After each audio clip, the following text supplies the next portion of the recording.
कभी सोचा है जिस जमीन पर हम खड़े हैं वो हमेशा से ऐसी ही थी? आज हम 450 करोड़ साल के एक ऐसे जबरदस्त सफर पर निकलने वाले हैं जिससे ये पता चलेगा कि हमारे इस ग्रह की कहानी आखिर है क्या। तो चलिए यहीं से शुरू करते हैं। जरा सोचिए, अभी जहां भी आप हैं, क्या वो जगह, वो जमीन हमेशा से ऐसी ही थी? क्या ये हमेशा से ठोस थी, शांत थी? जवाब है बिल्कुल नहीं। अरबों साल पहले यही जगह 8000 डिग्री से भी ज्यादा तापमान पर उबलते हुए लावा का एक महासागर थी। तो सवाल ये उठता है कि लावा के इस दहकते गोले से ये दुनिया बनी कैसे? तो चलिए कहानी की एकदम शुरुआत से शुरू करते हैं। हमारे ग्रह का जन्म कोई शांत घटना नहीं थी, बल्कि ये तो आग, धूल और जबरदस्त टक्करों से हुई एक हिंसक शुरुआत थी। सब कुछ शुरू हुआ अंतरिक्ष में तैरते गैस और धूल के एक बहुत बड़े बादल से।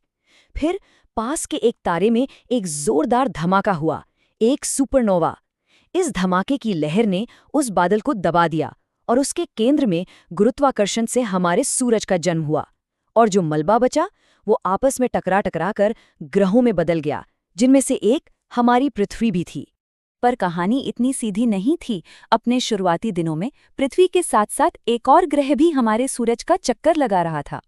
जी हाँ, एक और ग्रह जिसका नाम था थिया। ये करीब करीब मंगल ग्रह जितना बड़ा था और बदकिस्मती से ये पृथ्वी के ही रास्ते पर घूम रहा था। और दो दुनियाएं एक ही रास्ते पर हमेशा नहीं चल सकतीं। आखिरकार वो महाटक्कर हुई। ये इतनी जबरदस्त थी कि इसने हमारी दुनिया को हमेशा हमेशा के लिए बदल कर रख दिया। इस टक्कर से जो मलबा अंतरिक्ष में बिखरा वो पृथ्वी के चारों ओर एक रिंग, एक छल्ले की तरह फैल गया। और फिर धीरे धीरे यही मलबा जुड़कर हमारा चांद बन गया, हमारा स्थायी साथी। तो टक्कर के बाद पृथ्वी एक पिघली हुई चट्टान का गोला थी। अब देखते हैं कि ये पिघली हुई गेंद एक ऐसी दुनिया में कैसे बदली जिसे हम आज पहचानते हैं। अगले लाखों सालों तक अंतरिक्ष से एक लगातार बमबारी जारी रही। हजारों एस्टेरॉइड्स और धूमकेतु पृथ्वी से टकराए, पर वो अपने साथ तबाही नहीं बल्कि तोहफे लेकर आए। पानी, नमक और जीवन के लिए जरूरी सारे खनिज। और जब पृथ्वी ठंडी हुई और इन तोहफों से महासागर बने, तो उन्हीं की गहराइयों में, ज्वालामुखी के पास, जहां हालात सबसे ज्यादा मुश्किल थे, वहीं जिंदगी की पहली चिंगारी भड़की। बेहद छोटे माइक्रोस्कोपिक जीव वजूद में आए। लेकिन जिंदगी का आना आसान नहीं था, बल्कि जीवन के आने से ही पृथ्वी की सबसे बड़ी परीक्षाएं शुरू हुई, जिसने ग्रह को उसकी सीमाओं तक धकेल दिया। देखिए, ये कितना दिलचस्प है। शुरुआती बैक्टीरिया ने फोटोसिंथेसिस से ऑक्सीजन बनाना शुरू किया। ये ऑक्सीजन हमारे वायुमंडल के लिए जरूरी थी, लेकिन उस समय के ज्यादातर जीवन के लिए ये एक जहरीली गैस थी। ये एक ही वक्त में वरदान भी थी और अभिशाप भी। इस ऑक्सीजन की वजह से जमने और पिघलने का एक जबरदस्त चक्र शुरू हुआ ये कि ऑक्सीजन ने ग्रीनहाउस गैसों को कम कर दिया और पूरी की पूरी पृथ्वी बर्फ का गोला बन गई। फिर ज्वालामुखी फटे, गर्मी और कार्बन डाइऑक्साइड बाहर निकली और बर्फ पिघल गई। ये बार बार हुआ और इस मुश्किल माहौल ने जिंदगी को और भी मजबूत और जटिल बना दिया।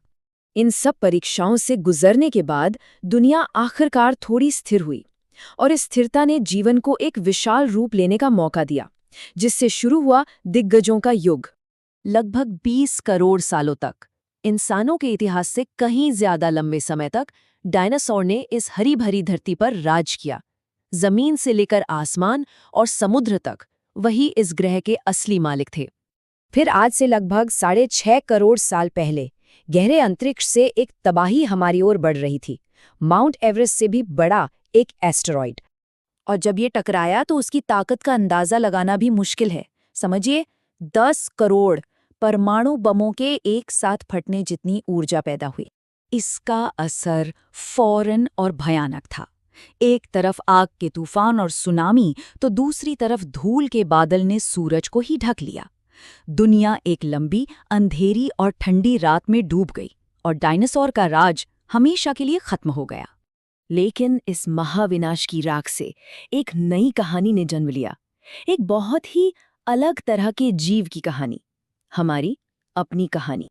देखिए, इस तबाही से वो बड़े बड़े डायनासोर तो नहीं बचे, लेकिन छोटे छोटे जीव जो जमीन के नीचे छिपकर रहते थे वो बच गए। हमारे पूर्वज विशाल नहीं बल्कि ऐसे ही छोटे जीव थे जो इस प्रलय से बच निकले। फिर जब माहौल बदला और जंगल कम होने लगे तो हमारे पूर्वजों को पेड़ों से उतरकर मैदानों में जीना सीखना पड़ा। उन्होंने 2 पैरों पर सीधा चलना सीखा, औजारों और आग का इस्तेमाल करना शुरू किया, और धीरे धीरे उनकी बुद्धि ने एक क्रांति को जन्म दिया, जिससे आखिरकार सभ्यता का उदय हुआ। और ये 450 करोड़ साल की पूरी कहानी हमें सीधे आज के दौर में ले आती है। ये हमें एक कड़वे सच का सामना कराती है कि जिस ग्रह को बनने में अरबों साल लगे, उसे हमने कुछ ही हजार सालों में इतना बदल दिया है जितना किसी और प्रजाति ने कभी नहीं किया। तो समय के जबरदस्त सफर के बाद एक बात तो साफ है, पृथ्वी की कहानी अभी खत्म नहीं हुई है। अब इसकी कहानी लिखने की कलम हमारे हाथों में है।